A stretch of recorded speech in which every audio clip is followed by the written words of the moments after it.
तुम अंदर जा।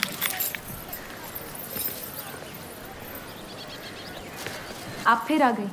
रूप, आपसे तो होगा नहीं पिताजी। मेहरबानी करके जाइए यहाँ से। मेहरबानी करके एक बार और मेरी बिनती सुन लो रूप। देखिए सत्या जी, जब आपके पिता ने हम पर वो सारे एहसान किए थे, हमें पता नहीं था कि एक दिन उनकी बेटी उनके एहसानों को ब्याज समेत वापस लेने आ पहुंचेगी।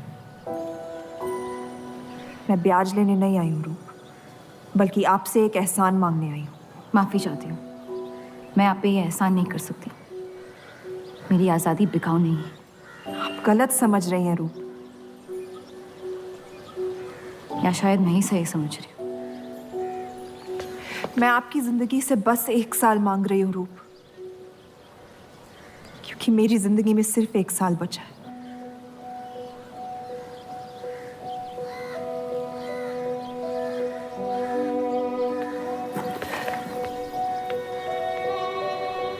एक बार ठंडे दिमाग से सोच लो बेटा। वो बस यही चाहती है कि 1 साल के लिए तुम उन लोगों के साथ रहो। इसमें क्या नुकसान हो सकता है? एक बार चली गई तो कभी नहीं लौट पाऊंगी पिताजी। सत्या अच्छी औरत है। उन्होंने हमसे वादा किया है कि तुम्हारी बहनों का शादी होने तक ख्याल रखेंगे।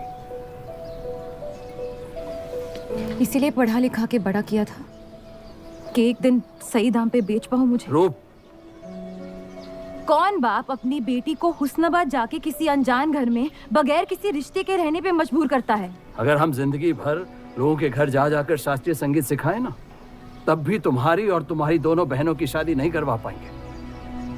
और एक बड़ी बहन होने के नाते तुम्हारा ये फर्ज है। हम जबरदस्ती नहीं कर रहे हैं बेटा। सत्या को हम बचपन से जानते हैं। वो हमसे बेहतर तुम्हारा ख्याल रखेंगे। बाकी फैसला तुम्हारे हाथ में।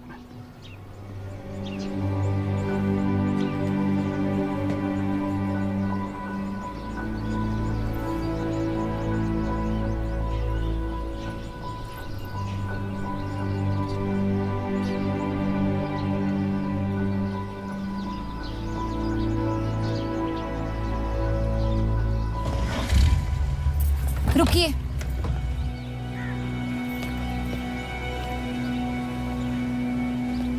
चलूंगी मैं आपके साथ,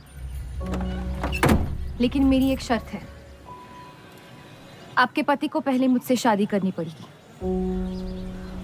मैं उस घर में सिर्फ आपके पति की पत्नी बनकर आऊंगी, उपपत्नी। रूप, मैं बस इतना चाहती हूँ कि जब तक मैं जिंदा हूँ आप मेरे पति को जान लो, समझ लो, ताकि आपके गुजरने के बाद आपके पति मुझसे शादी कर ले। कैसी पत्नी है आप? और अगर एक पल के लिए मैं आपके इस पागलपन में शामिल भी हो जाऊं, तो इस बात की जमानत कौन देगा कि आपके गुजरने के बाद आपके पति मुझसे शादी कर लेंगे? किसी भी वजह से अगर उन्होंने मुझे घर से निकाल दिया तो फिर कहाँ जाऊंगी मैं? क्या होगा मेरा? ये सब जानने के बाद कौन अपनाएगा मुझे? सोचा है आपने? मैं वादा वादा? जब आप ही नहीं रहेंगी तो आपका वादा निभाएगा कौन? तू शादी किए बगैर मैं उस घर में नहीं जाऊंगी।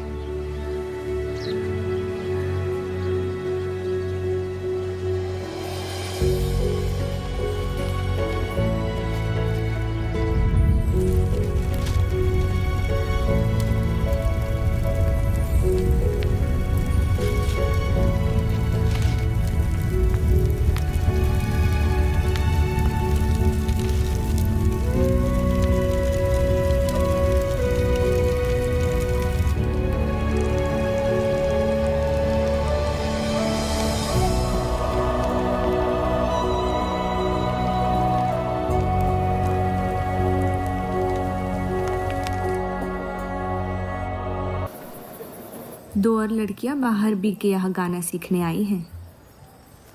उनके सामने अपनी पतलून बंद रखना।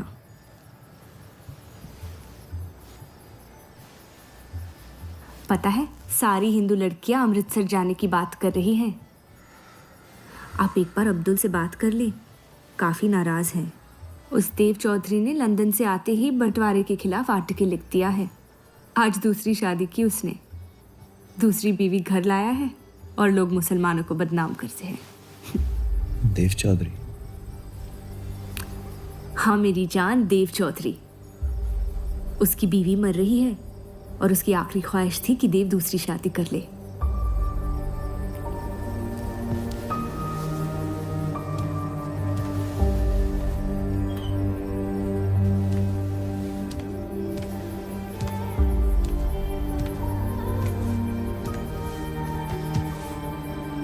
क्या हुआ जफर?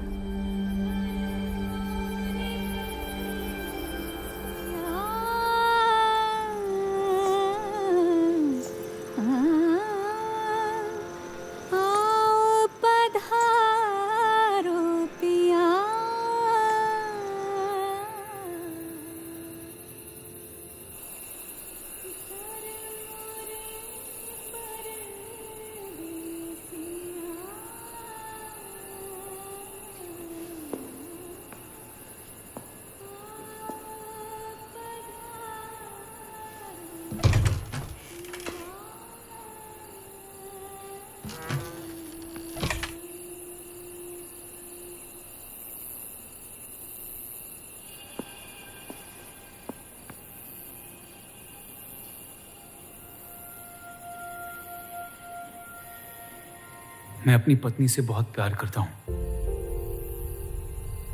मैं नहीं जानता कि सत्या ने आपको ये शादी के लिए राजी कैसे किया, लेकिन मैंने ये शादी सिर्फ उसकी खुशी की खातिर की है। मुझे गलत मत समझिए, आपको इस घर में पूरी आबरू के साथ रखा जाएगा। इस रिश्ते में इज्जत होगी, प्यार नहीं होगा।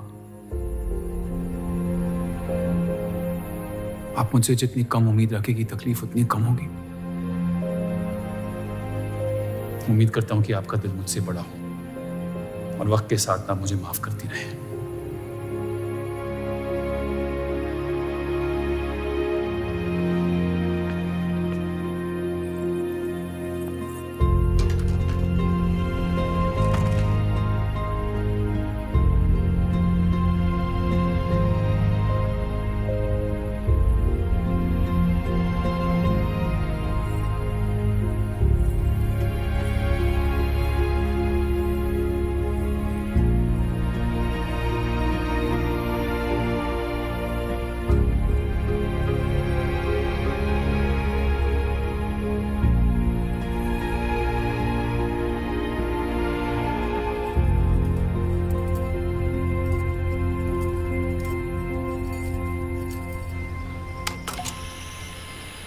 मेरे पति ने मुझे शादी की रात को ही रुखसती दे दी। क्योंकि आपने एक ऐसे आदमी से शादी की जिससे आप कभी पहले मिली भी नहीं थी। बल्कि कई दिनों तक मैं जानती भी नहीं थी वो दिखते कैसे हैं। मेरे गुस्से में लिए गए एक फैसले ने हम चारू की जिंदगी बर्बाद कर दी।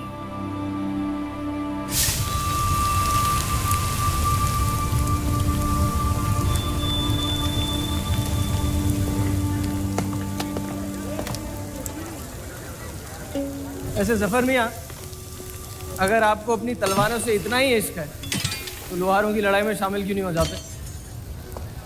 उसी लड़ाई के लिए तो तलवारें बना रहा हूँ। बस इन्हीं तेज जुमलों से ना जीरा मंडी की औरतों के दिल काट रखे हैं आपने। कल मीटिंग में क्यों नहीं आए? एक और दिल कटने का इंतजार कर रहा था, उसे तोड़ना नहीं चाहता था।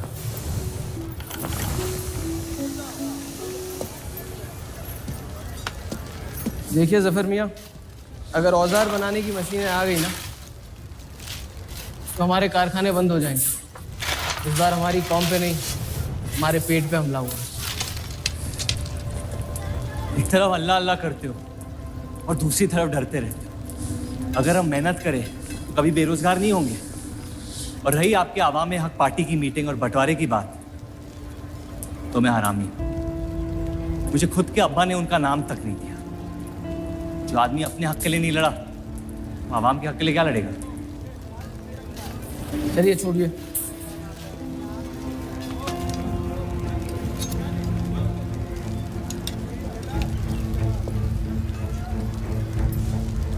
मैंने कितनी बार कहा अब्दुल मियाँ, अगर आप सच में अपना नजरिया दुनिया तक पहुंचाना चाहते हैं तो बलराज चौधरी के न्यूज़पेपर से कोई बेहतर जरिया नहीं है। आपके कहने से हम गए थे दिल्ली टाइम्स के अखबार वालों से मिलने, लेकिन जब से उस बलराज चौधरी का बेटा विलायत से लौटा है, बंटवारे के खिलाफ एक मुल्क एक आवाम के आर्टिकल छापने में मशगूल है। इनकलाब खून बहा के लाया जाता है, बातें करके नहीं। सही कहा आपने जफर मियाँ, बिल्कुल सही फरमाया। चलिए आ जाइए हमारी तरफ।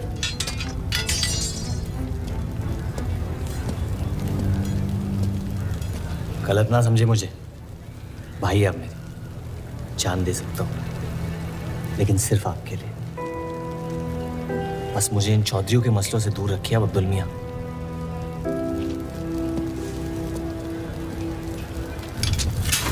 देव, आपको थोड़ा ख्याल रखना। ये एक मुल्क एक आवाम का आर्टिकल लोगों को हजम नहीं हो रहा। धर्म के नाम पे अंग्रेज हमारे देश का बंटवारा कर रहे हैं, जिससे फ्यूचर में किसी का फायदा नहीं होगा। लेकिन उनके बिना हम अपना देश भी तो नहीं संभाल पा रहे। उसके बारे में क्यों नहीं लिखते आप? वक्त के साथ हम सब सीख लेंगे, अगर साथ में रहे तो। इस मकसद का मसीहा तुम्हें किसने बनाया? मैं बस एक आवाज हूं जिसमें लोगों तक पहुंचने की ताकत है, या बहकाने की ताकत? या उन्हें सही राह दिखा रहा हूं, जिस सही राह में यकीन आप भी करते हैं, बस सियासत से डरते हैं। ये मत भूलिए कि हम यहाँ माइनॉरिटी हैं और मुस्लिम लीग दिन ब दिन ताकतवर होती जा रही है। आप अपने दिमाग से सोचें, दिल से नहीं। अगर मैं ऐसा कर पाता तो फिर बात ही क्या थी। कभी कभी दिमाग का दिल से हार जाना जरूरी होता है।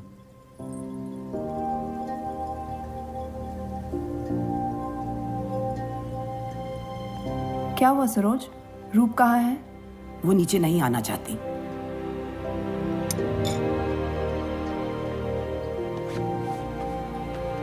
चलता हूं। कोई बात नहीं, उन्हें उनका नाश्ता कमरे में ही दे दे। जी। देव को हमेशा लगेगा कि मैंने उसके साथ ज्यादती की, लेकिन आपने जो किया है सही है। जिंदगी पर भरोसा रखिए, उसने जो उलझाया है वही खुद सुलझाएगी।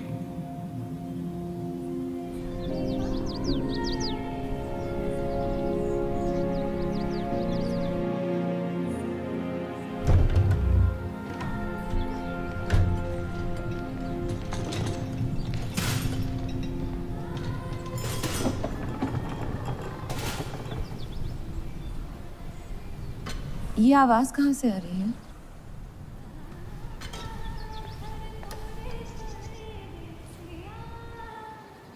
बहार बेगम की हवेली से। किसी जमाने में हुस्नाबाद की सबसे मशहूर मुजरे वाली हुआ करती थी, लेकिन फिर उन्होंने नाचना छोड़ दिया। अब गाना सिखाती हैं। कहाँ है बहार बेगम की हवेली?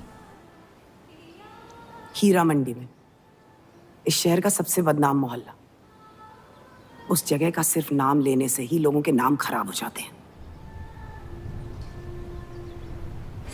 अरे हम कह रहे हैं आपसे मुंशी साहब, हमारे जफर भाई से अच्छा लोहार पूरे हीरा मंडी में नहीं है। अभी पिछले साल ब्रिटिश आर्मी की तलवारें भी इन्होंने ही तो बनाई थी। ये वही हराम का पिल्ला है ना जफर? वो कहाँ से आए हैं उससे क्या फर्क पड़ता है? आप उनका काम देखिए ना। मुझे फर्क पड़ता है अब्दुल साहब। एक तो ये नाजायज और ऊपर से माफ कीजिएगा मुसलमान मुंशी जी, अगर मेरे पैसे लेकर भाग गया तो मैं तुम्हारा घर। लोगों के काम पे तवज्जो देना सीख, उनके बाप के नाम पे नहीं। लेकिन ये बड़ी बात तेरी कम अकल नहीं समझ पाएगी। छोड़ दे, छोड़ दें जफर। मैं कह रहा हूँ जफर, छोड़ दें। छोड़ दे जफर।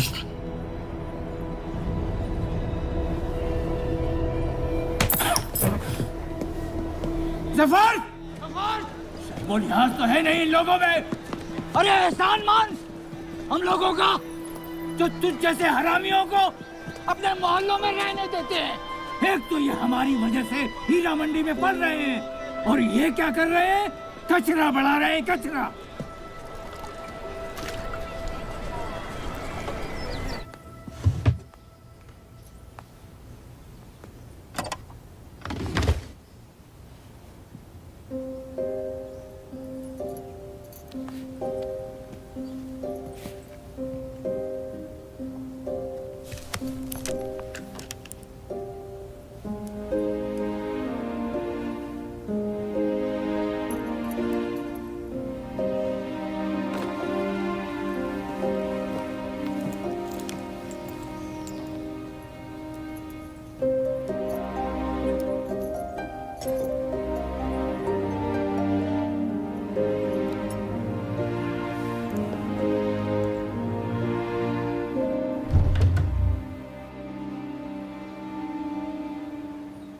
रूप,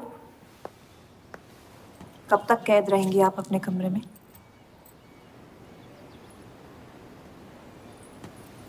अब आप शादीशुदा हैं, आपकी भी कुछ जिम्मेदारियां हैं इस घर में।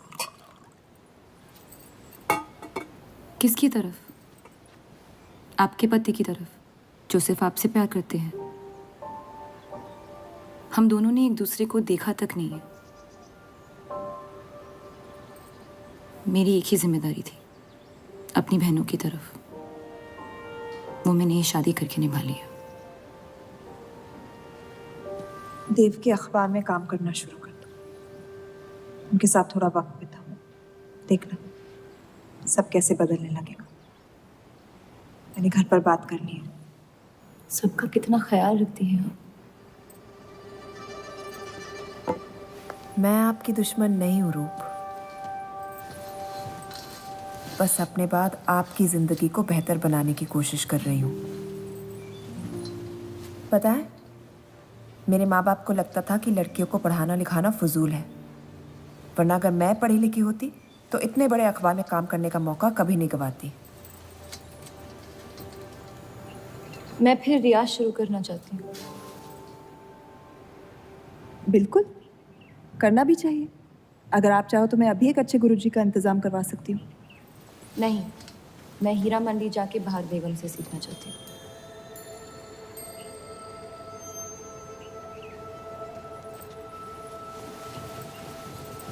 कम वक्त में काफी ज्यादा जान गई हैं इस शहर को आप, पर इस घर के उसूल को नहीं जानती। आप संगीत सीख सकती है, मगर हीरा मंडी कभी नहीं जा सकती। अगर मुझे हीरा मंडी जाने नहीं दिया तो फिर मैं अखबार के लिए भी काम नहीं करूंगी। मत करो, कैद कर लो अपने आप को अपने गुस्से में, लेकिन याद रखना, अपनी किस्मत आपने खुद लिखी है, अपनी मर्जी से। अब यही आपकी जिंदगी है रूप, और जितनी जल्दी आप इस बात को समझ जाएंगी, बाकी जिंदगी उतनी जल्दी आसान हो जाएगी। आपका मेरी जिंदगी पे कोई हक नहीं है। आपका है।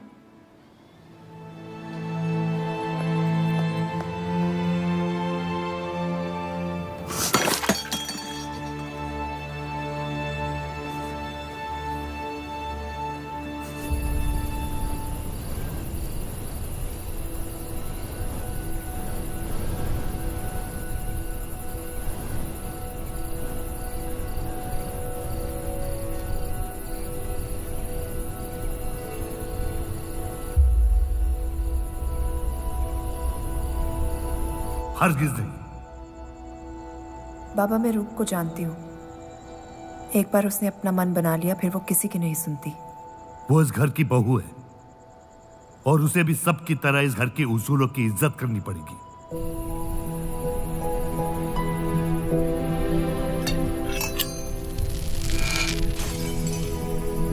आपके कहने पर हमने उन गलियों की तरफ देखा तक नहीं, लेकिन हम रूप से ये उम्मीद नहीं रख सकते। इससे पहले वो कोई गलत कदम उठा ले, हमें उसे जाने की इजाजत दे देनी चाहिए। और यही एक मौका है देव और रूप को करीब लाने का।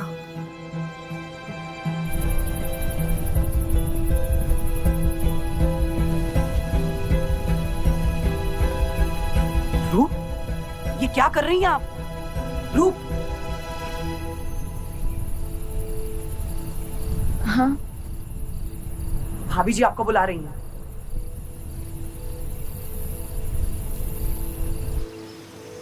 मेरी जिद और उनके उसूल के बीच मेरी जिद जीत गई।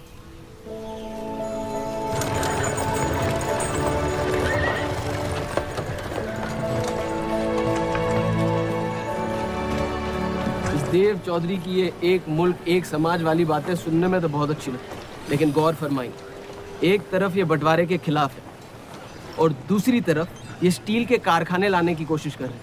मतलब दोनों ही तरफ से हम भूखे मत। हमें और एडवर्टाइजमेंट की ज़रूरत है। अगर यही हाल रहा तो हफ्ते में सिर्फ 3 दिन पेपर छाप पाएंगे। सर, पिछले हफ्ते जिस विस्की कंपनी के इश्तेहार डाले थे वो इस हफ्ते भी इश्तेहार डालने को तैयार है। उसी शराब के इश्तिहार की वजह से पूरा हफ्ता मुस्लिम सेक्टर ने अखबार नहीं खरीदा। बहुत अच्छे पैसे दे रहे हैं विस्की वाले। अहमद की बात सही है, किसी और को ढूंढना पड़ेगा। कॉस्मेटिक्स और साड़ी।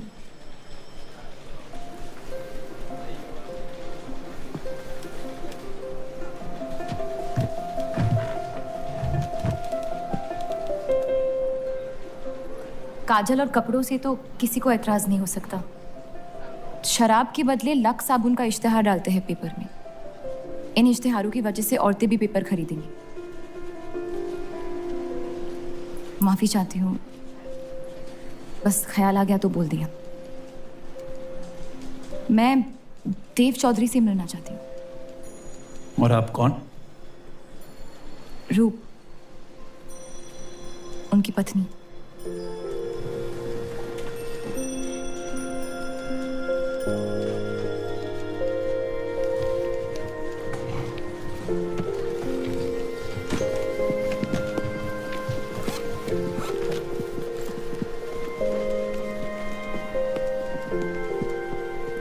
आनंद जी, हाँ जी। इन्हें इनका डेस्क दिखा दीजिए। जी।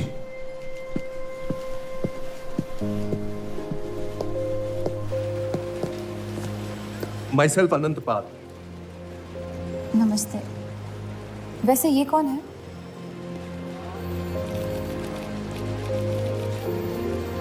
आइए।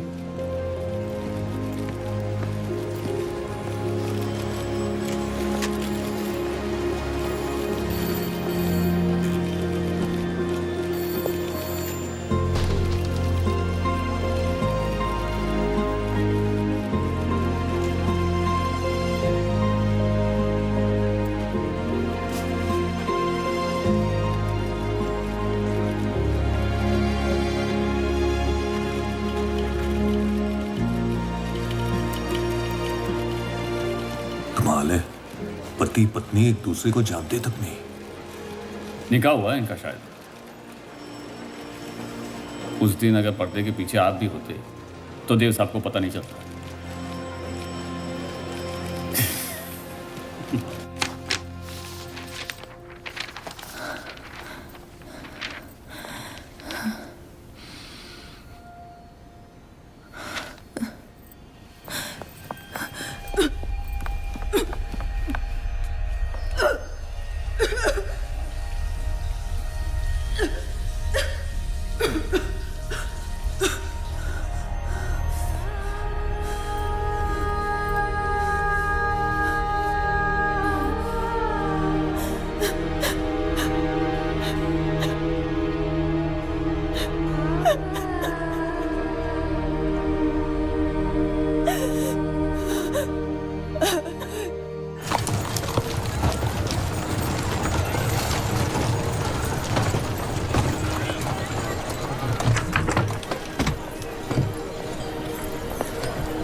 हीरा मंडी का सबसे बड़ा त्योहार दशहरा, पर यह मोहल्ला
एक अरसे के बाद ऐसी आवाज सुनी है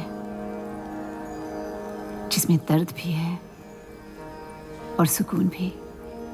अपना फैसला बदलने के लिए शुक्रिया। अभी तो सिर्फ तारीफ की है, शुक्र बेइज्जती का करते हैं, क्योंकि असली काबिलियत उसी से मिलती है।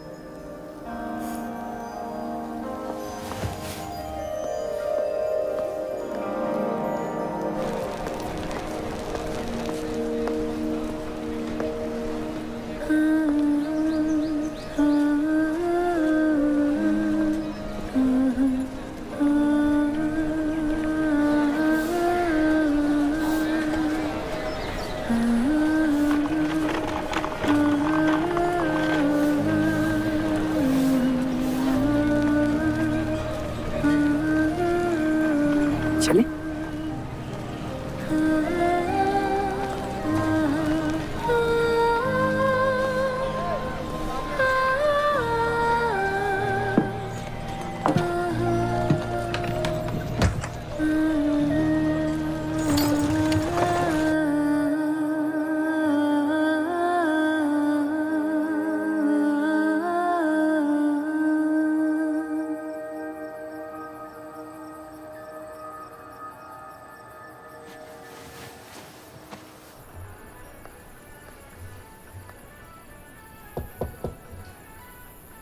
बोलिए।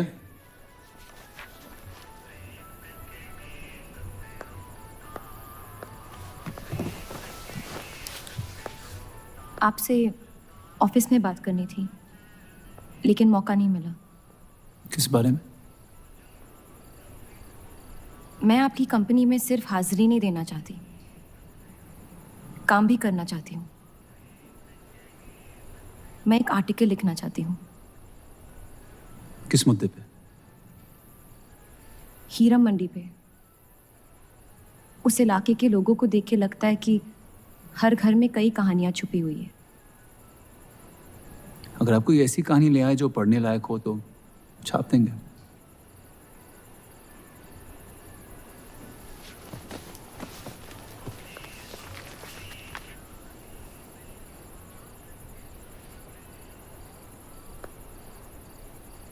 मैं जानती हूँ हम दोनों इस रिश्ते में गिरफ्तार हैं, और इसमें मेरा हाथ भी है। बस आपको बताना चाहती हूँ कि मेरे आपसे या इस रिश्ते से कोई अरमान नहीं है। ये शादी नहीं, समझौता है,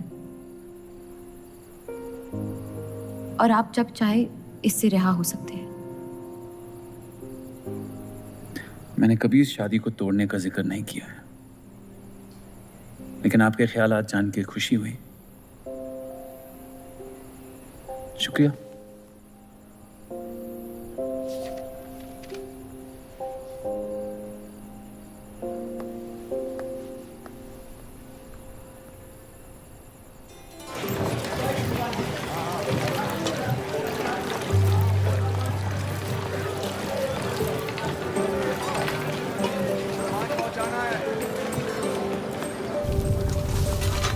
सुनिए, ये अब्दुल खां कहाँ मिलेंगे? जफर भाई, अब्दुल मियां कहाँ है? ये उनसे मिलने आई हैं। जाइए।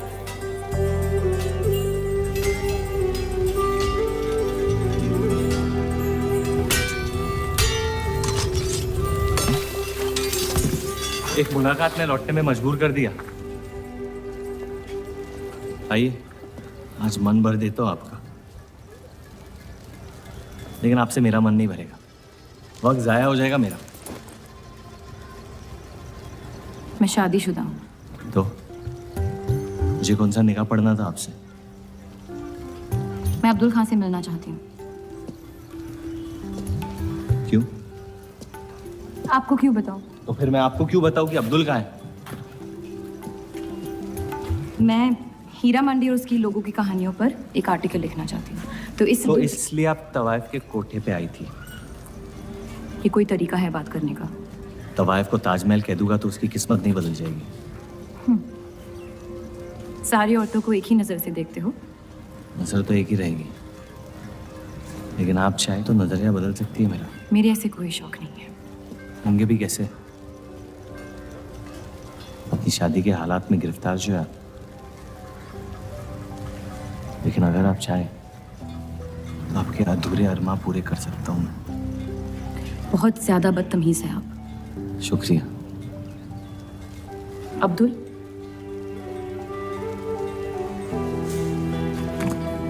शुक्रिया।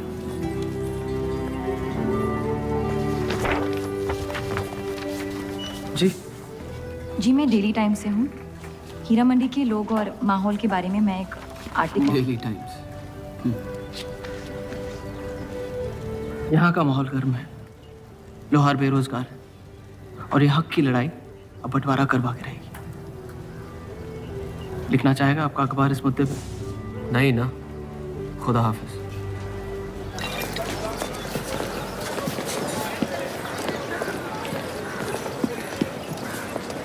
क्या चाहिए उसका जवाब मत देना।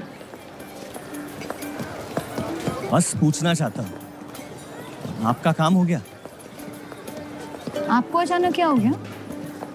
नहीं, वो अब्दुल मियाँ बड़े तंग मिजाज के, पूरा दिन बंटवारे के लड़ाई में उलझे रहते हैं। हमें क्या लेना, जब तक हमारा इलाका हमारा है सब ठीक है। चलो, शुक्र है कम से कम अपने इलाके की तो इज्जत करते हैं आप। मुझ पे यकीन करना मुश्किल हो सकता है, जानता हूं।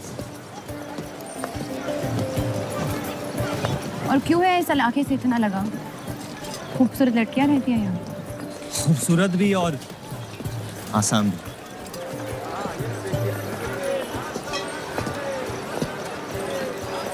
तकदीर ने मुझे यहाँ फेंका, जिंदगी कुचलने ही वाली थी, लेकिन इस सड़क ने मुझे बचा लिया, चलना सिखा दिया। मेरी फतेह हो गई और नाम पड़ गया जफर। अब यही मेरा घर है।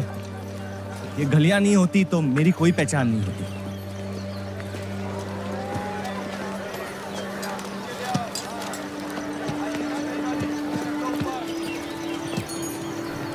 मुझसे बेहतर हीरा मंडी को कोई नहीं जानता। तो रुक। बहुत अच्छा है आपका, माशाल्लाह।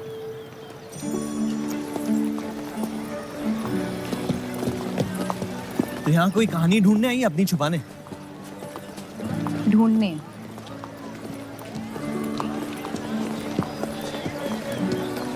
अपनी शादी में खुश हैं आप? आपने कहा था कि आप शादीशुदा हैं, खुशी का कोई जिक्र नहीं हुआ था। कोई तो हद होगी आपकी।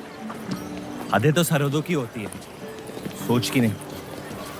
और वैसे भी अगर सवाल उठा है मन में तो पूछ लेना चाहिए। कहानियां सोच सोच के वैसे ही आधी दुनिया पागल हो। तो सियासी मसलों से दूर इस इलाके में ऐसे कुछ कमाल की चीजें हैं, अगर आप देखना चाहे तो। देखना चाहती हूँ। हिम्मत है मेरी दुनिया में कदम रखने की? मेरे पास खोने को कुछ है ही नहीं।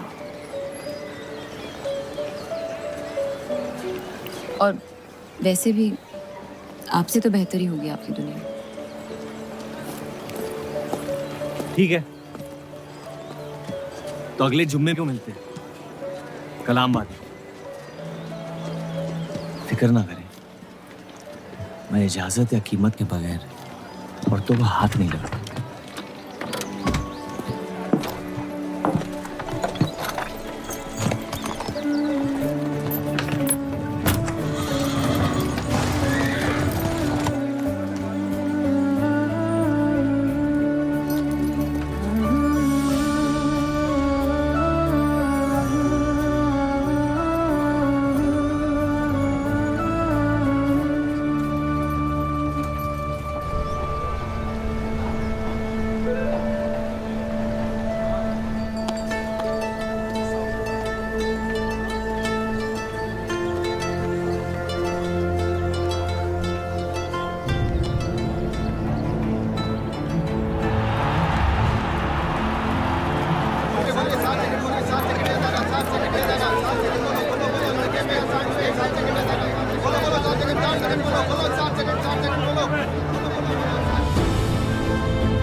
अगर जफर भाई सांड पे 7 सेकंड से ज्यादा टिक गए तो जीत जाएंगे।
इतनी जल्दी आपसे तुम तक का सफर तय कर लिया आपने? क्यों बुलाया मुझे यहाँ?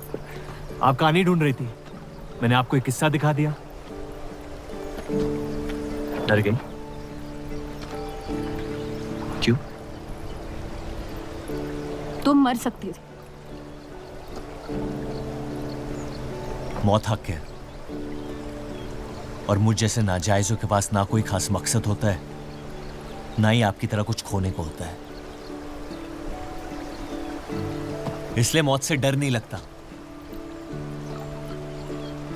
जिस दिन मोहब्बत हो जाएगी मकसद भी मिल जाएगा और मौत से डर भी लगने लगेगा। अफसोस आपकी ख्वाहिश शायद कभी पूरी नहीं हो पाएगी। मजा आता है मुझे इस खेल में। मैंने तुम जैसा नमूना कहीं नहीं देखा। है ही नहीं मुझ जैसा मैं कहीं।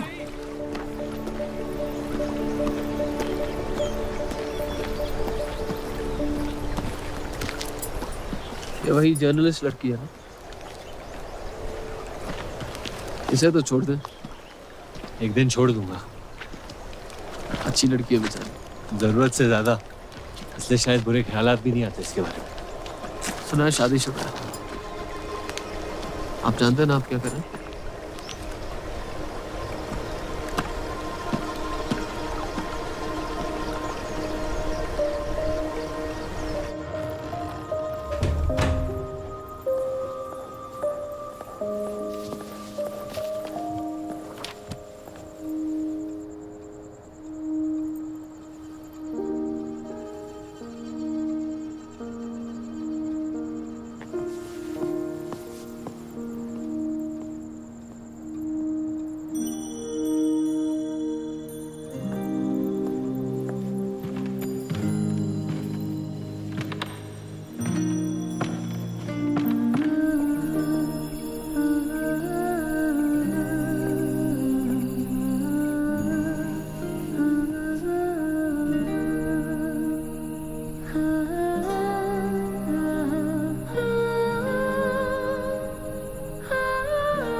जितनी घर वालों से दूर हो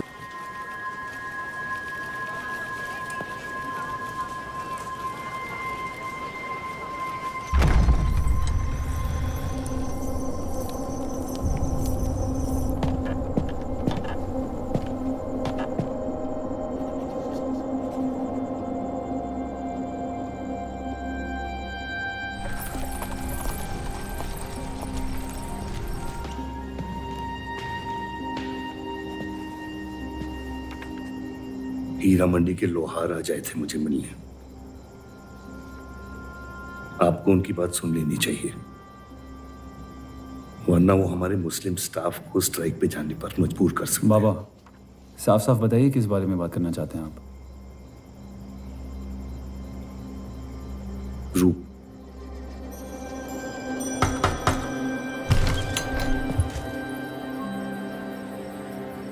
तो वाइफ आजकल घर तक आती है मुजरा करने। माफी चाहते हैं, हम गलत पते पे आई है। रूप को बख्श दे सफर। कब तक असलियत से मुंह फेरते रहोगे? जब तक असलियत जिंदा रहे। आप ही से सीखा है। आपको अचानक रूप की इतनी फिक्र क्यों हो रही है? इस सब में रूप की कोई गलती नहीं है। इस सब में मेरी भी कोई गलती नहीं थी। अगर सीखना है तो मर्द बनकर अपनी मुश्किलों से लड़ना सीखो। अपनी जिंदगी के लिए किसी को जिम्मेदार मत ठहराओ। वही तो मुश्किल है बाबा। आप जैसे मर्द से कुछ नहीं सीखना चाहता मैं। आप अब्दुल को इस्तेमाल करके अवाम को उनकी प्रेस के खिलाफ भड़का रहे हैं, मोर्चे करवा रहे हैं, और हम आपसे कुछ नहीं कह रहे हैं। लेकिन रूप, दूसरों की गुनाह की सजा दूसरों की नहीं, उसे आपकी गुनाहों की सजा दी जा रही है। अम्मी, आपने एक शादीशुदा मर्द के साथ इश्क किया, बच्चा पैदा करके सड़क पे फेंक दिया। ऐसा न कहें। 17 साल के थे हम, मोहब्बत हो गई थी उनसे, और आज तक उससे हम रिहा नहीं हो पाए। गलती हो गई जिसे आज तक मैं सुधार नहीं पाया। होशो हवास में की गई गलती नहीं होती, बेईमानी होती है। और आज तक आपने अपने इस गुनाह को कबूल करने तक की हिम्मत नहीं की। हमारी मोहब्बत ने हमें खुद कर्ज बना दिया था। हमने बच्चा इसलिए रखा ताकि बलराज के और करीब हो पाए, लेकिन वो हमसे और दूर चले गए। हमने सोचा बच्चे की शर्म से भाग रहे हैं, आपको छोड़ देंगे तो वापस लौट आएंगे। फिर हम समझ गए कि वो आपसे नहीं हमसे भाग रहे थे। हम आपको लेने वापस आए थे, लेकिन आप नहीं। फेंकी हुई चीजें अक्सर सड़ जाती है अम्मी। हमारा रिश्ता भी अब हमेशा के लिए सड़ चुका है। अब आपकी मैयत के अलावा मेरे पास और कोई वजह नहीं है आपके पास लौटने की। देव,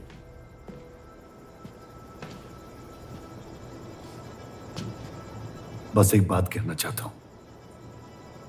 मेरी भी शादी जबरदस्ती हुई, इसीलिए मैंने इस घर के बाहर प्यार ढूंढने की कोशिश की। कहीं रूप के साथ ऐसा ना हो जाए। कोशिश करो अपने इस रिश्ते को निभाने की। सब आपकी अक्ल के नहीं होते पापा। कम से कम मैं रूप की इज्जत करता हूं। आपने माँ की कभी इज्जत नहीं की और उसकी पूरी जिंदगी ये सोचने में निकल गई कि शायद उनमें कोई कमी थी। आपके बच्चे तक को कबूल करने को तैयार थी। पता नहीं इतनी हिम्मत कहां से लाती थी वो।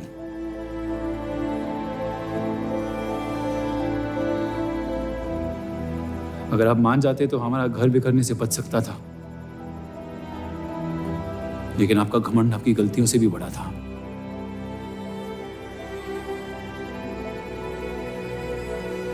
उस लड़के की कोई गलती नहीं है, लेकिन अगर अब उसे मिल भी लूंगा तो आपसे और नफरत हो जाएगी। हमारा घर आपने बर्बाद किया है, लेकिन वजह वो है। तो मुझे अपनी रिश्ते कैसे निभानी चाहिए इस बात की सलाह आप ना ही दे तो बेहतर है।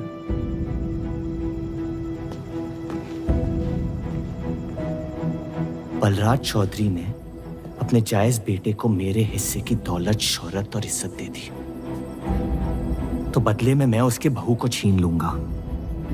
और मेरे पास कुछ खोने को तो है नहीं। हरामियों का कोई वजूद नहीं होता, उनका कोई ईमान नहीं होता, किसी को उनकी जरूरत नहीं होती है। यही सुन सुन के बड़ा हुआ हूं मैं। लेकिन अब बस, जिस लड़की को वो अपना घर आबाद करने के लिए लेके आए थे, उसी लड़की से मैं उनका घर बर्बाद कर दूंगा। फिर क्या होगा? ये सब करने से आपको अपने अब्बा, अपना बचपन, अपनी इज्जत, अपना हक वापस मिल जाएगा। अपनी आंखों से नफरत हटाएं, फिर उस लड़की की मोहब्बत देख पाएंगे आप। इंतकाम की आग ने आपको अंधा बना दिया है। अपने अब्बा को बर्बाद करने के तैश में आप खुद को बर्बाद कर रहे हैं। मंजूर है, सब कुछ फना कर दूंगा। उन्हें पता भी नहीं चलेगा कि उनकी तबाही हुई कैसे। जिस आदमी ने मेरा इनकार किया था, वो खुद आके मुझसे माफी मांगेगा, और तब उसकी उम्मीद पर मैं ऐसी आग लगाऊंगा कि जहन्नम भी दो पल देखते रह जाएगा। उसे अपनी कर्मों की सजा मिलकर रहेगी, और उसके बदले में अगर मेरे कर्म बिगड़ जाए तो वो भी मुझे मंजूर है। अम्मी,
जफर को हीरा मंडी में पहचानते सब थे, लेकिन वो है कौन ये कोई नहीं जानता था।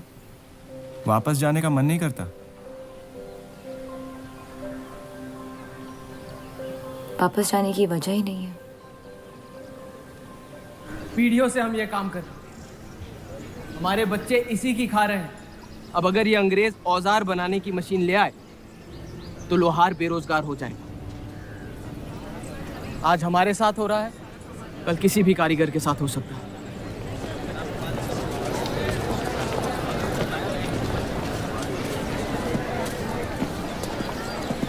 आपके कहने पे हमने चौधरी की फैक्ट्री से भी कारीगर बुलाए थे। को लगता है बात चौधरी तक पहुंचेगी और वो हमारा सपोर्ट करेंगे। उसके पेपर के आवाम हक पार्टी से दुश्मनी पुरानी। बलराज चौधरी जैसे लोग कभी कभी अपने मजहब को अपना मकसद समझ लेते। सही कहा आपने। अगर वो अपने मजहब के लिए लड़ सकते हैं तो हम क्यों नहीं? ये लड़ाई इंसाफ की नहीं, हक की। और अब आपकी आवाम अपने खोए हुए हक को छीनने के लिए तैयार है।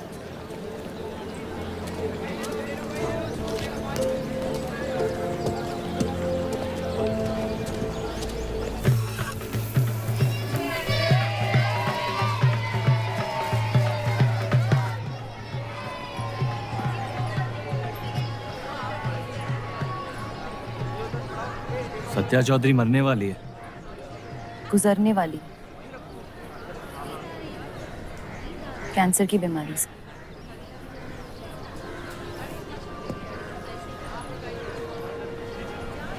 और उसके मरने के बाद क्या होगा? तुम उसकी तख्त पर बैठोगी, तुम्हारा शौहर तुम्हें पहली बीवी की इज्जत देने लगेगा, तुम्हारी शादी खुशहाल हो जाएगी।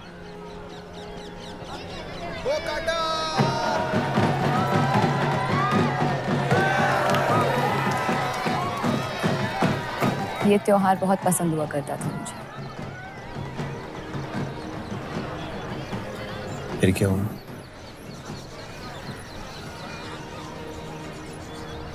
पतंग की उड़ान उम्मीद भर देती थी मुझ में।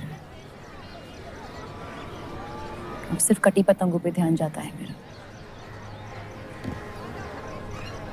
यहाँ के लोग अपने पतंगों से बेहिसाब इश्क करते हैं, लेकिन इन्हें अपनी उड़ाने से ज्यादा दूसरों के गिराने में मजा आता है। तुम हर चीज में बुराई ढूंढते हो। हाँ, अगर तुमने मेरी जिंदगी जी होती ना, शायद तुम समझ पाती कि मेरी नजरों में इतना अंधेरा क्यों।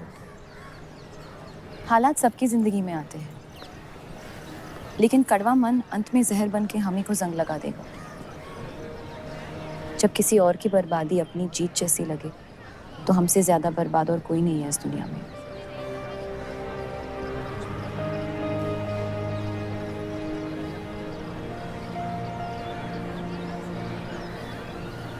तुम्हें कभी प्यार हुआ है?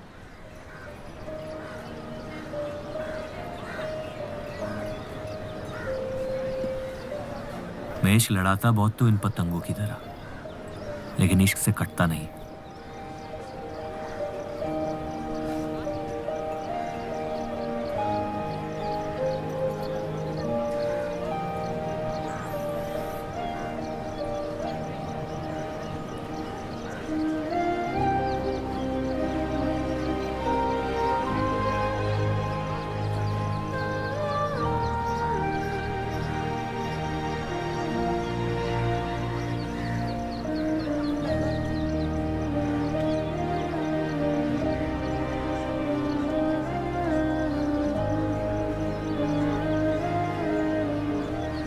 निकलना चाहिए,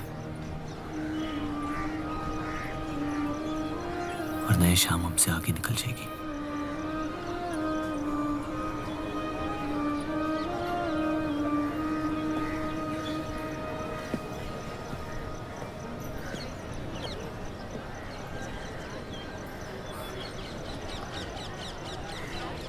आप सही थे,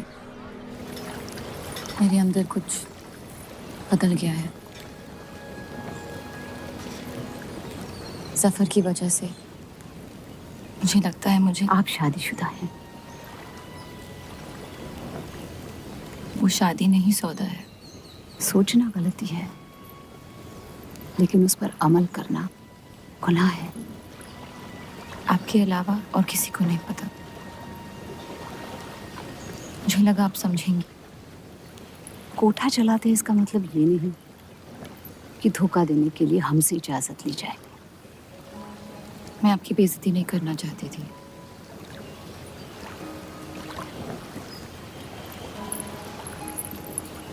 आपके शौहर अच्छे इंसान हैं।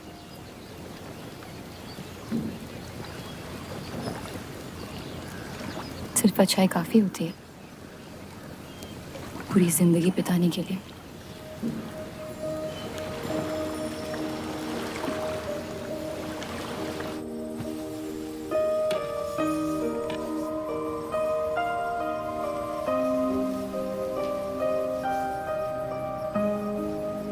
क्या हुआ?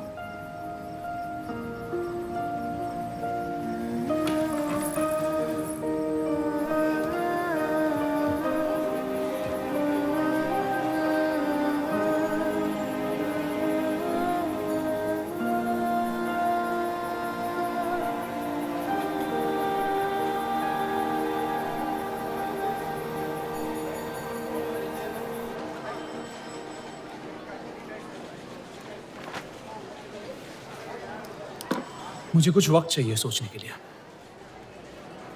सोचना क्या है? अगर स्टील इंडस्ट्री आ गई तो सब लोहार बेरोजगार हो जाएंगे।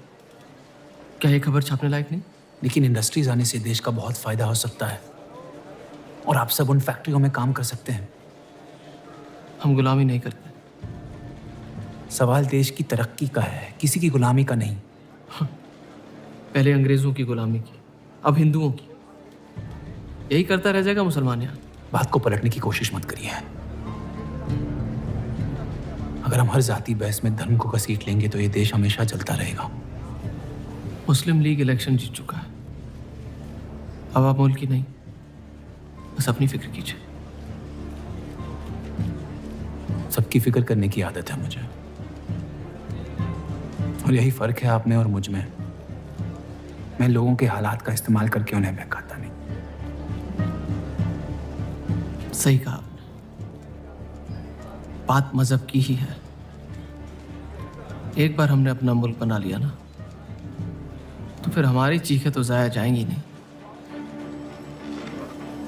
लेकिन तब आपकी चीखें कौन सुनेगा देव साहब?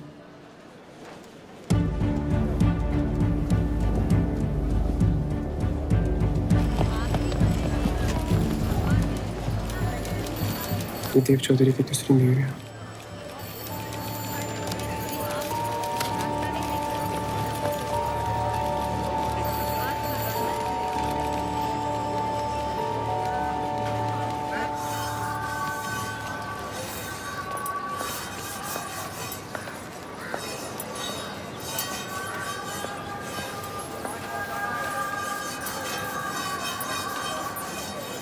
मुंशी जी तुम्हें कॉन्ट्रैक्ट देना चाहते हैं।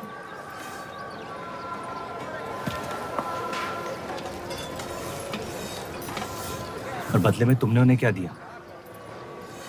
सिर्फ हिंदू होने की वजह से तुम्हारी बात मान ली उन्होंने? मैं खैरात नहीं लेता। मैं मदद कर रही हूँ, खैरात नहीं। और मैंने मांगी थी मदद आपसे। जैसा हूं ठीक हूं। हर चीज में बुराई क्यों ढूंढते हो? अच्छाई से डर लगता है। उसे अक्सर बदले में कुछ चाहिए होता। मैंने तुम्हारी जमानत ली है। मुंशी जी को समझाया कि हीरा मंडी तुम्हारा घर है और बदले में मुझे कुछ नहीं चाहिए।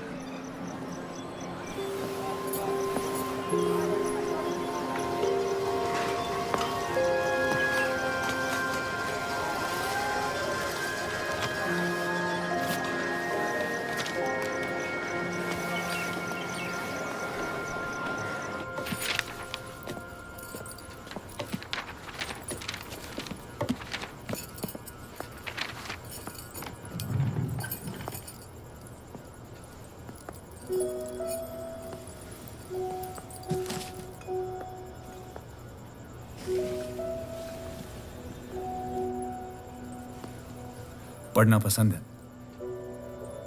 बहुत। आपको? बहुत। वो कैबिनेट मिशन का आर्टिकल बन गया? नहीं, कुछ बात नहीं बन रही है। शायद वो हमारा आखिरी आर्टिकल हो जिससे आप एक मुल्क एक अवाम की सोच को आगे बढ़ा सके।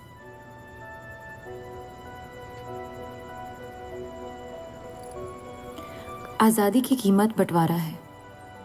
जितनी जल्द हम इस बात को मान ले उतना फायदा होगा।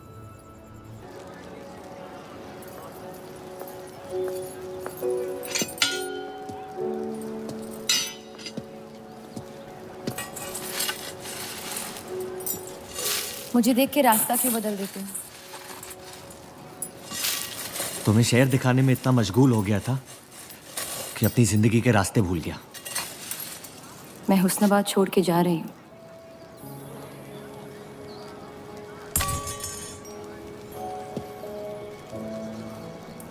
अजीब है ये जिंदगी भी।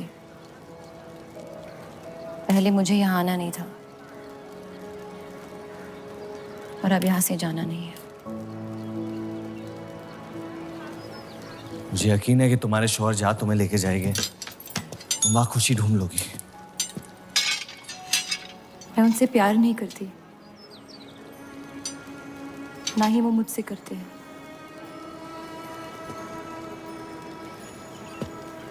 कब तक जीती रहूंगी ये झूठ में? कुछ रिश्ते कर्जों की तरह होते हैं, उन्हें निभाना नहीं, चुकाना पड़ता है। तुम जो भी करने की कोशिश कर रहे हो उससे किसी का फायदा नहीं हो रहा।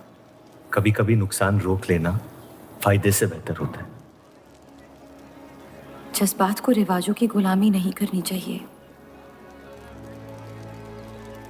इस दुनिया के सारे गुनाहों में से सबसे बड़ा गुनाह कौन सा है पता है? अपने मन को मारना। मेरे मन में तुम्हारे लिए कुछ नहीं है रूप। मुझे तुम पे यकीन क्यों नहीं होता? क्योंकि तुम यकीन नहीं इश्क करना चाहती हो, बर्बाद हो जाओगी। दर्द के अलावा कुछ नहीं दे सकता मैं तुम्हें। मंजूर है। तुम जानती नहीं मुझे, मेरी जिंदगी को, या उस वजह को जिस वजह से मैं तुम्हारे करीब होना चाहता था। और वो वजह मोहब्बत नहीं है।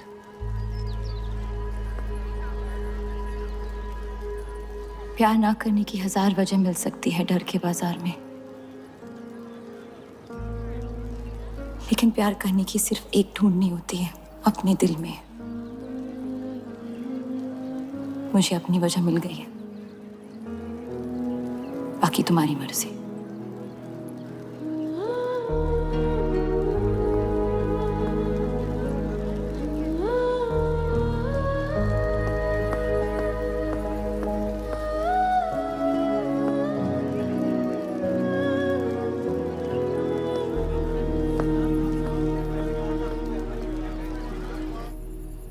आप लोगों को जल्दी हुस्नाबाद छोड़ने की तैयारी करनी चाहिए। मैं आपके बगैर कहीं नहीं जाऊंगा।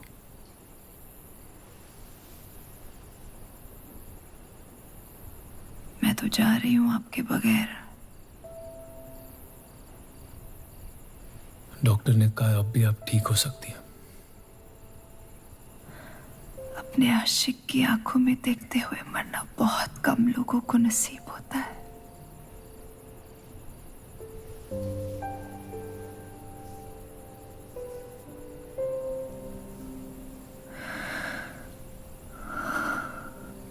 सुकून के आंसू है, बह जाने दीजिए। मेरा सुकून तो लेके जा रही हैं आप। अब क्या करूंगा जिंदगी का मैं?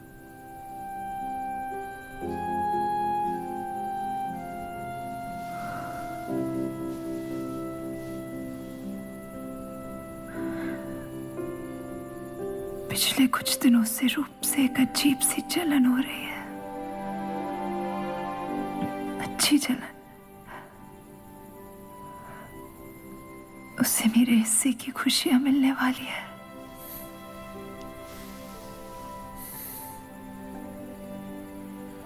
आपकी जगह कोई नहीं ले सकता। मैं उसे अपनी जगह देना चाहती हूँ।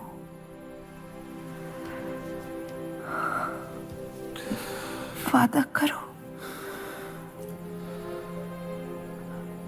हमारे सारे ख्वाब आप उसके साथ पूरे करोगे, बेटियों को पढ़ाओगे, बेटों के दोस्त बनोगे, पापा को माफ कर दोगे।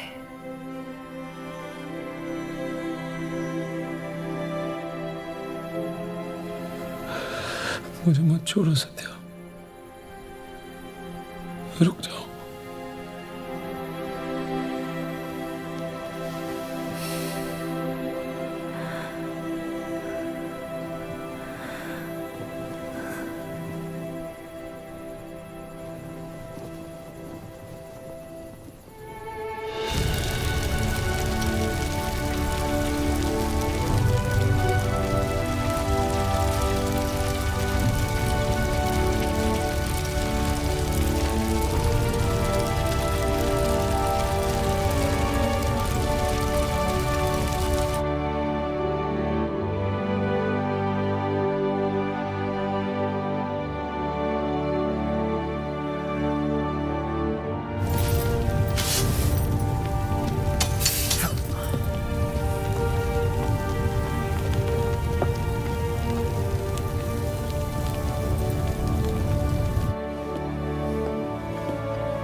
उनकी कमी महीनों तक हमारे साथ रही। तो उनके गुजरते ही आप लोगों ने हुस्न छोड़ दिया? काश छोड़ दिया होता। सर, अब्दुल की पार्टी अब बहुत ताकतवर हो गई है। इस आर्टिकल के बारे में एक बार फिर सोच लेते हैं।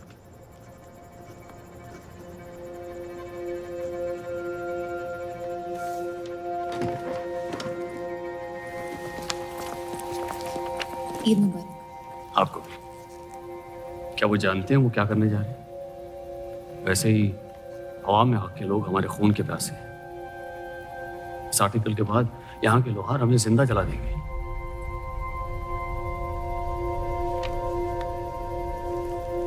खुदा हाफिज़।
जश्न के मॉल में रंज बना रहे हैं।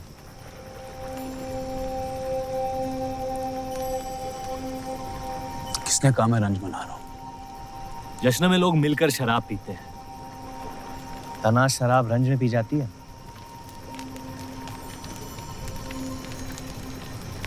बस अपनी जिंदगी से कुछ लम्हे चुरा के अपने आप के साथ वक्त बिताना चाहता हूँ। लोगों की तरस से भरी आंखों से थक गया हूँ। मैं भी।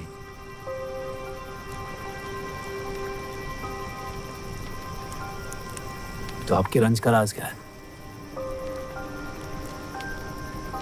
आपके हाथ में ना शराब है, ना आप जश्न में शामिल होना चाहते हैं।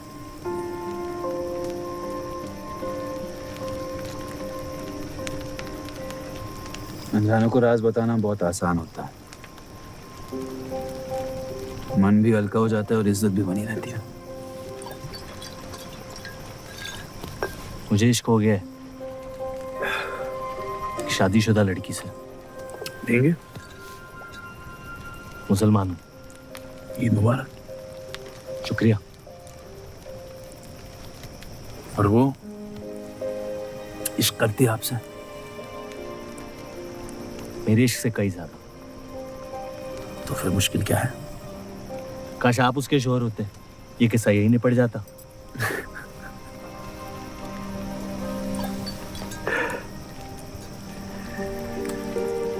एक बार बात तो करके देखें। दुनिया भी बड़ी अजीब है, कोई किसी से बात नहीं करता, बस सीधे जंग पे निकल जाते हैं।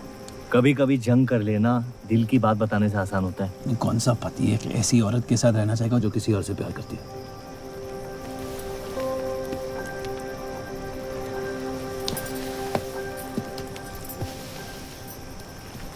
लेकिन इसमें एक और राज है। वाह वाह, मैं कहानी सुनने आया था, आपने कटहरा खड़ा कर दिया। मसला ये है कि मैंने उसे सिर्फ आधे सच बताया है। तो पूरे बता दो। इतना आसान नहीं है। अक्सर इतना ही आसान होता है।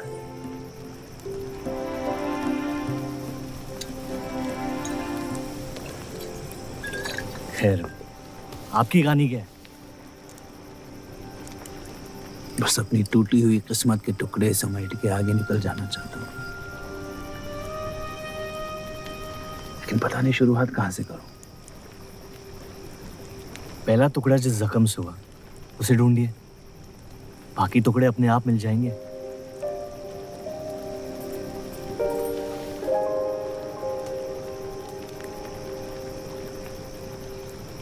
तो कितनी औरतों के साथ सोए आप? ये कैसा बेहुदा सवाल है? मतलब एक। 18 साल की उम्र में शादी हो गई। आप कितनी लड़कियों के साथ सोए हैं? उतनी गिनती नहीं आती है मुझे।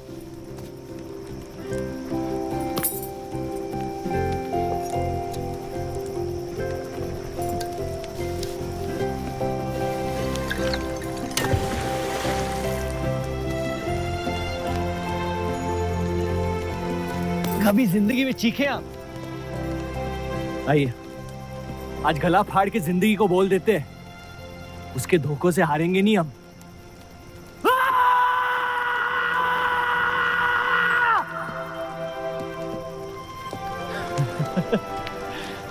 आइए, कसम से कह रहा हूं रिहा हो जाएंगे आप। कोशिश कीजिए।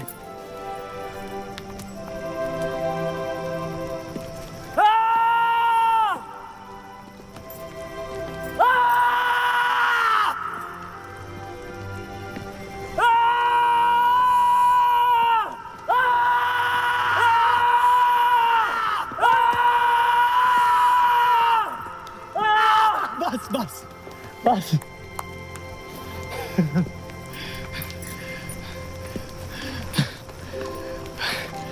कसम से एक ही लड़की के साथ जिंदगी भर।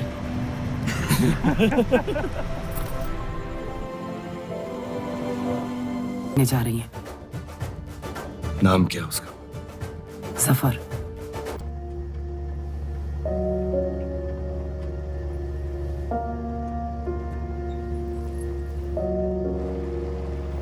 अब या तो आप अलग हो सकती हैं, या इस शादी को एक और मौका दे सकती हैं।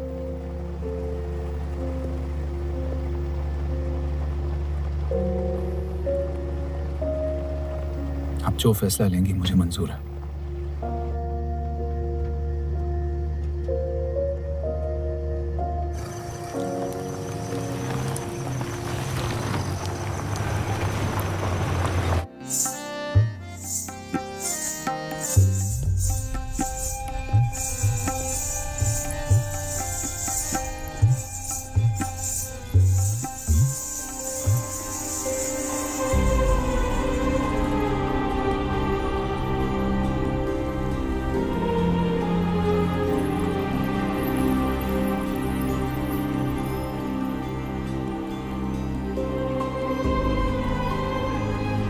आपके कोठे के दरवाजे हमेशा खुले रहते हैं?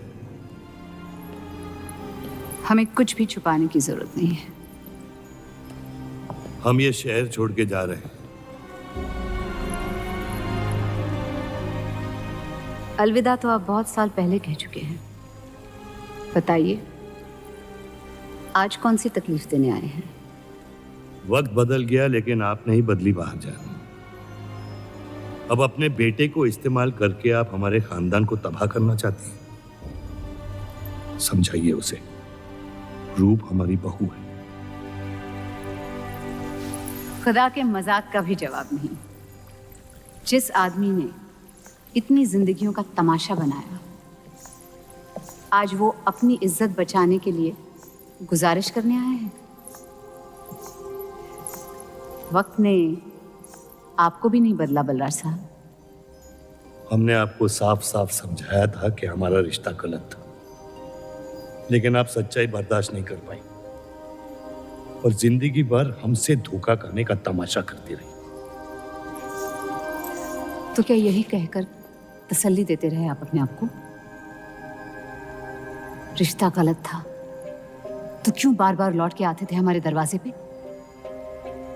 मोहब्बत आपको भी हुई थी बलराज साहब, लेकिन समाज के डर से एक दिन अचानक कूड़े की तरफ फेंक दिया हमें। घिन आती है आपकी खुदगर्जी पर। मेहरबानी करके यहां से निकल जाइए।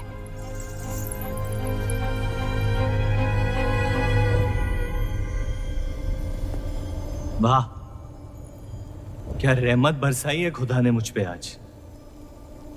बरसों बाद अम्मी को मिलने आया था, साथ में अब्बा भी मिल गए।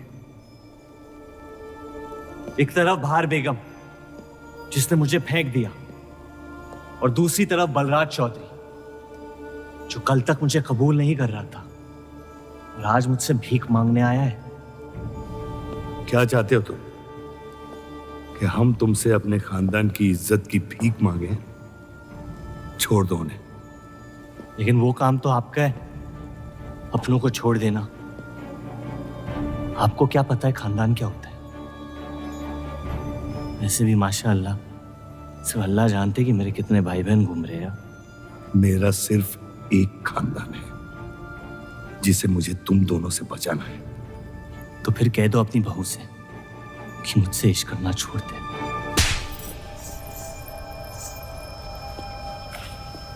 मैंने कहा था ना गिरा दो इसे। इसकी पैदाइश ने हमारे रिश्ते का कत्ल कर दिया। क्या आपकी असलियत को जाहिर कर दिया? यह हमारी औलाद नहीं है, हमारी एक गलती का नतीजा है जिसे हम जिंदगी भर रिहा नहीं कर पाएंगे। जफर, छोड़ दो इन्हें। जफर,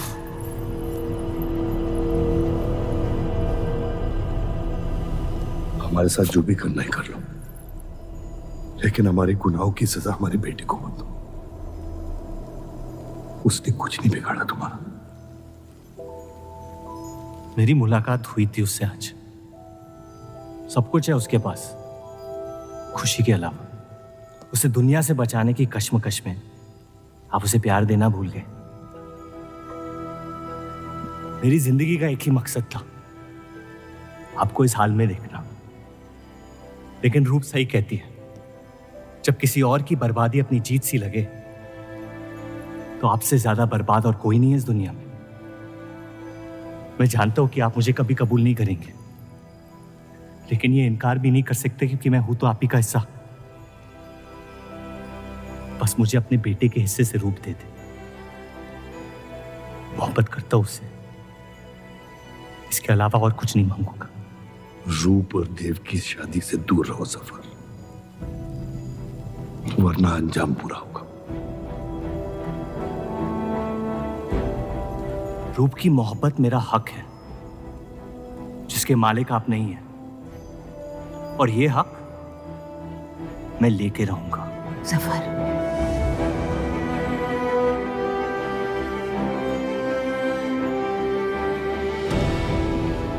हम जानते हैं कि आप हमारी किसी भी बात पर राजी नहीं, लेकिन इस बार आप जानती हैं कि हम सही हैं।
हीरा मंडी से आपको कोई मिलने के लिए आए हैं।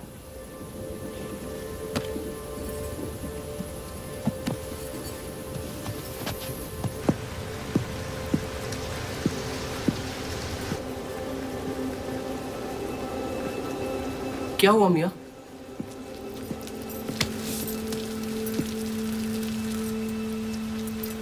ये सब उस औरत की वजह से हो रहा है।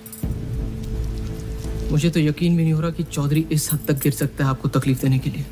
इसमें रूप का कोई हाथ नहीं।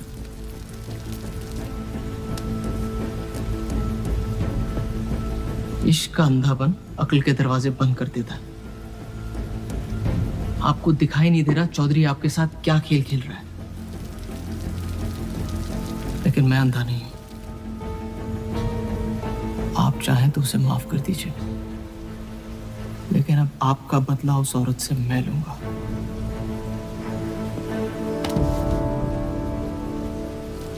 अगर उसे हाथ लगाया तो हमारे रिश्ते के साथ आपकी गर्दन भी काट दूंगा मैं।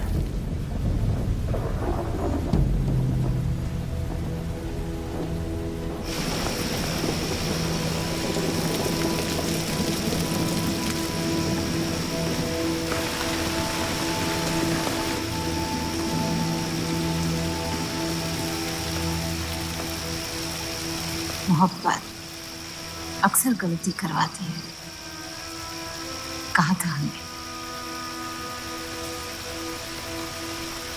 आप गलत समझ रही हैं। कसम खाई थी हमने कि इस चौखट पर कभी नहीं आएंगे,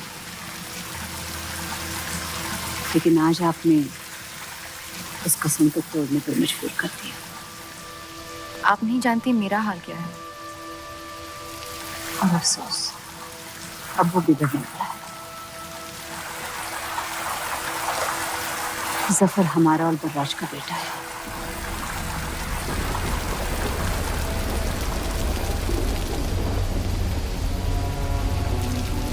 उसने आपका इस्तेमाल किया है इस घर को बर्बाद करने के लिए। वो मोहब्बत करता है मुझसे, देखा है मैंने उसकी आंखों में। शुरुआत से झूठ बोला उसने आपसे। उसने अपने हालात में कुछ गलतियां की होगी, लेकिन हमारी मोहब्बत सच्ची है। पढ़ी लिखी हैं आप, अक्लमंद हैं। हीरा मंडी का लड़का है वो। उसकी जिंदगी में बिस्तर के बाहर किसी भी औरत की कोई कीमत नहीं है। और आपसे तो हम बिस्तर भी नहीं होना चाहता था। बस वो यही चाहता है कि किसी भी तरह भरे बाजार में बलराज चौधरी को जलील कर पाए। और आपके अंधे इश्क ने उसके सपने को पूरा करने का मौका दिया। यही सच्चाई है, मान ली। अगर आप अपने शौहर को छोड़ के उसके पास भी चली जाती तो वो आपको कबूल नहीं करता। मोहब्बत उससे करते हैं जो आपकी इज्जत कर सके। आपसे, आपकी मोहब्बत से ज्यादा मोहब्बत कर सके। रूप, आप उसका इश्क नहीं, इंतकाम है। और वो सिर्फ अपने इंतकाम से मोहब्बत करता है।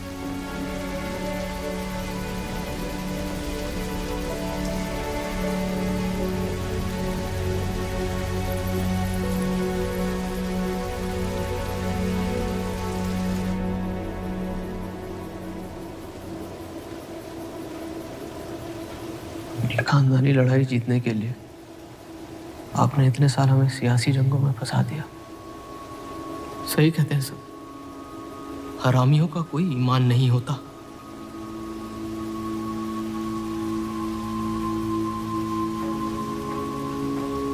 अपने इंतकाम को पूरा करने के लिए जिस आग को आपने फूंक दी थी ना, अब उसी आग से ये शहर जला दूंगा। अब आप अपने अमाल का अंजाम रोक नहीं पाएंगे।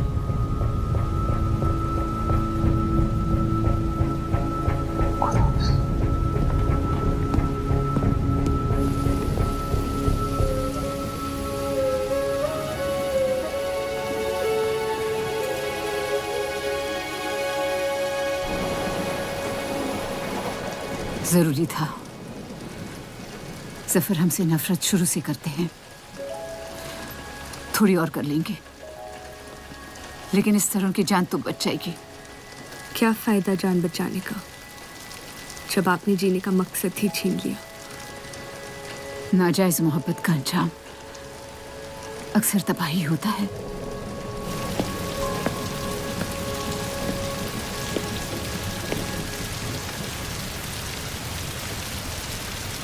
जफर नाम है उसका, तुम्हारा भाई, जिसे तुम ईद के दिन पे मिले थे।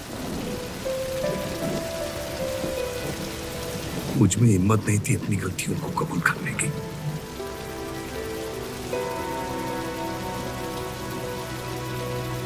माफ कर दो मुझे।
मुझे हीरा मंडी में किसी से प्यार हो गया था।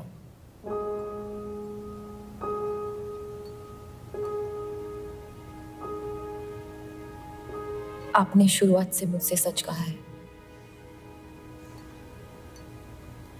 अब जब हम इस शादी को ठीक तरह से कायम कर रहे हैं, मैं आपको अपना सच बता देना चाहती हूँ। इस रिश्ते में इज्जत होगी, प्यार नहीं होगा। उम्मीद करती हूँ आपका दिल मुझसे बड़ा हो और वक्त के साथ आप मुझे माफ करते रहे।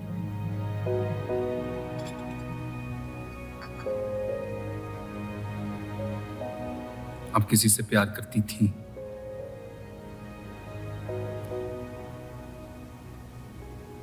फिर क्या बदल गया? मैं उनकी इज्जत नहीं करती। और प्यार खत्म हो गया?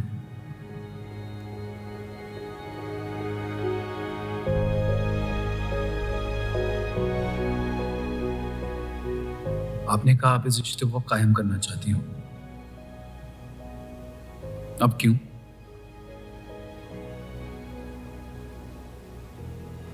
सिर्फ 700 लेना काफी नहीं होता, और कई पहलू निभाने होते हैं शादी कायम करने में। मैंने सत्या से हमेशा कहा था, जबरदस्ती बनाए रिश्तों का अंजाम कभी अच्छा नहीं होता। उसकी खुशी की खातिर अपनी कुर्बान कर दी मैंने, और कहीं आपकी खुशियों का भी कत्ल हो गया,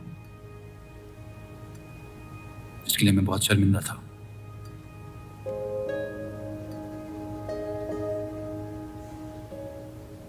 वक्त के साथ वो शर्मिंदगी शायद चाहत में बदलने लगी।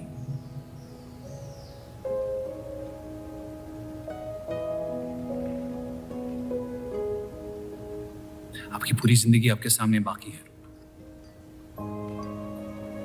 गुस्से में किए फैसले अक्सर गलतियों में तब्दील होते हैं। एक बार अपने आप से सच बोल के देखिए। इस रिश्ते को और मुझे उतनी इज्जत तो दे ही सकती हो आप।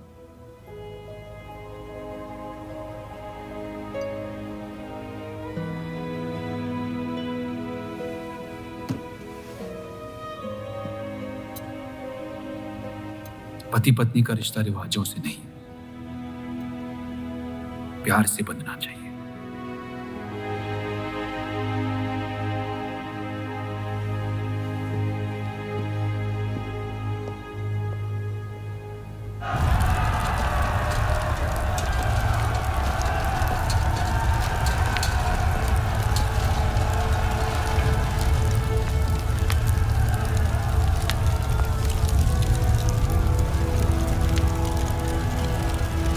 देव चौधरी ने हमारे खिलाफ फैसला ले लिया है। मैंने भी एक फैसला लिया, इन चौधरियों को खत्म करने का। सोच लीजिए, अब जो हमारे साथ नहीं वो हमारा दुश्मन है।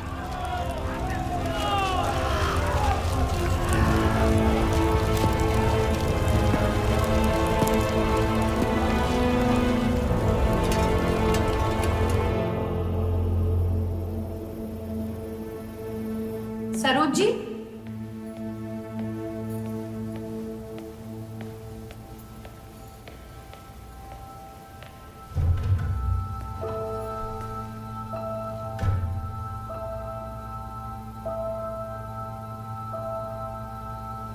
सरोज जी,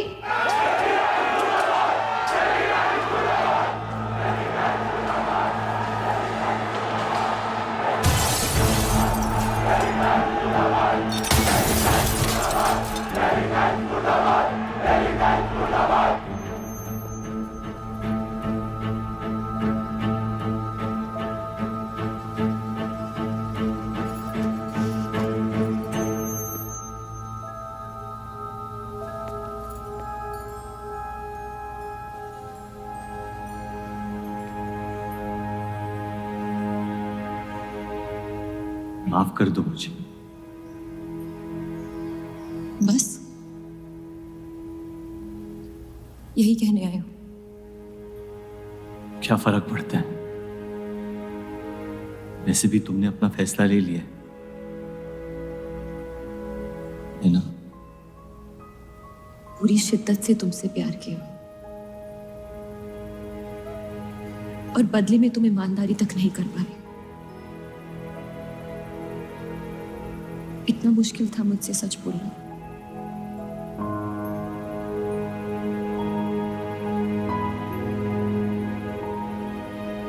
पूरी जिंदगी दिल में एक चीज भर के रखी थी, नफरत। सबको धोखा दिया ताकि अपने अब्बा से इंतकाम ले सकूं। तुमने मेरे नफरत को बेघर कर दी और मेरे दिल में मोहब्बत भर दी। तो मेरे दिल को बदल रही थी। मैं डर गया तुम्हारी मोहब्बत से, जो सब इस घर से चाहता था तुमने मुझे दिया। अगर तुम्हें सच कहता तो खो देता। झूठ बोल के पा लिया क्या मुझे? हम एक दूसरे के नसीब में नहीं है रूह, यही खुदा की मर्जी। तुम्हें कभी मुझसे प्यार हुआ ही नहीं? अगर मुझे इसका जवाब देना पड़ा तो तुम्हारी मोहब्बत में सवाल उठ जाएंगे।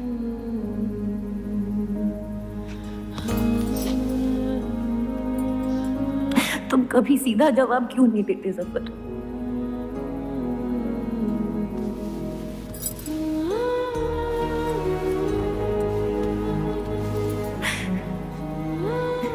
एक बार कह दो, एक बार कह दो मोहब्बत करते हो मुझसे।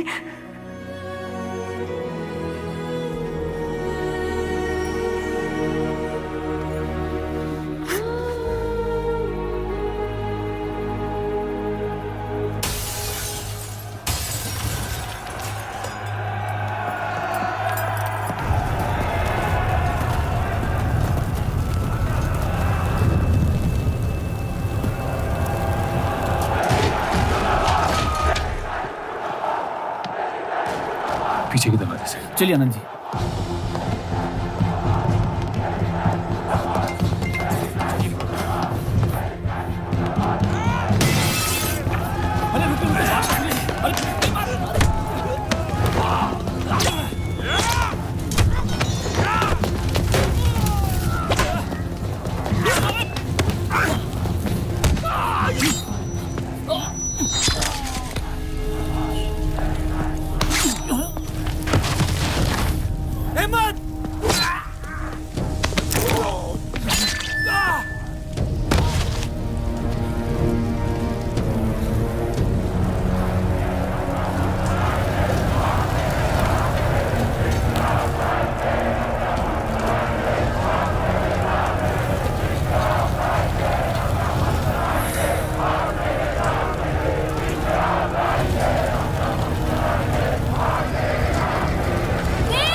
खत्म कर दो तीनों को।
हम इन्हें पनाह नहीं दे सकते।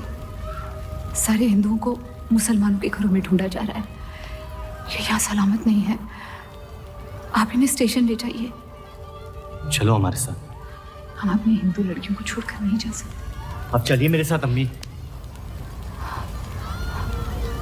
जहाँ हमारी पैदाइश हुई थी शायद वहीं हमारी मौत आएगी। जाइए, आप जाइए।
आप लोग ट्रेन पे चढ़िए, मैं नहीं रुकता हूँ। मार देंगे आपको। ये मेरे लोग हैं, मुझे कुछ नहीं करेंगे।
छोड़ दे अब्दुल मियां, छाने दे उन्हें मेरी खातिर।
जानता नहीं कि मुझे जलाया गया या दफनाया गया, लेकिन मेरी नाजायज जिंदगी को मकसद मिल गया, मोहब्बत। और वो मोहब्बत हमेशा जिंदा रहेगी।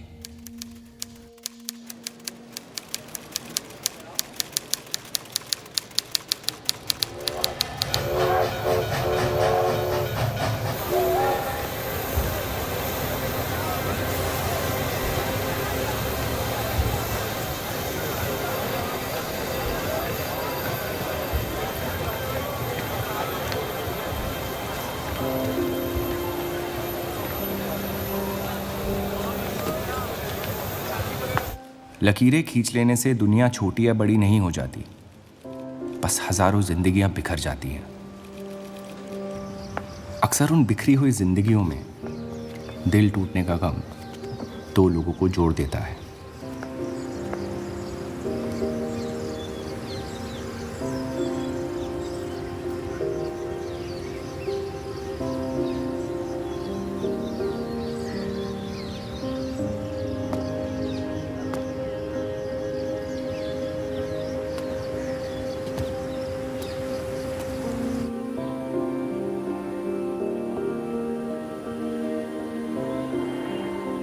डेली टाइम्स अखबार के देव और रूप का किस्सा भी बंटवारे की उन हजारों कहानियों में से है जो इतिहास की चीखों में कहीं खो जाएंगी।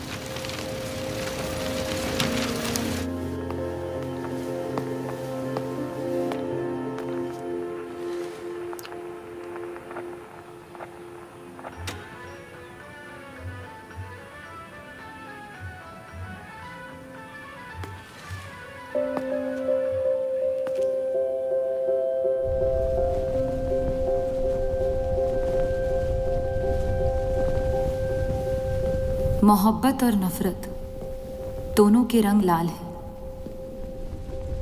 लेकिन फर्क ये है कि नफरत से दुनिया बर्बाद हो जाती है और मोहब्बत में खुद बर्बाद होना पड़ता है।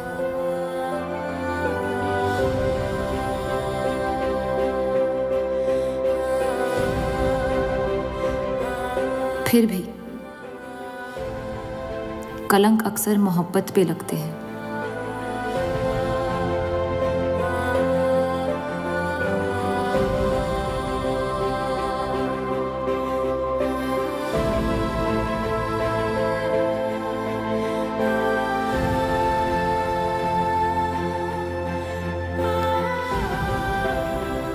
हमारी ये कलंक से रंगी मोहब्बत कभी मिटेगी नहीं,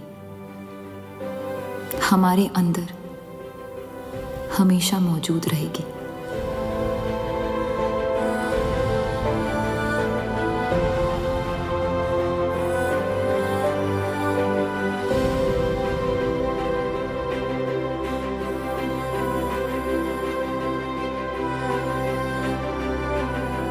अब फैसला आपके नजरिए का है। आपने इस कहानी में क्या देखा? कलंक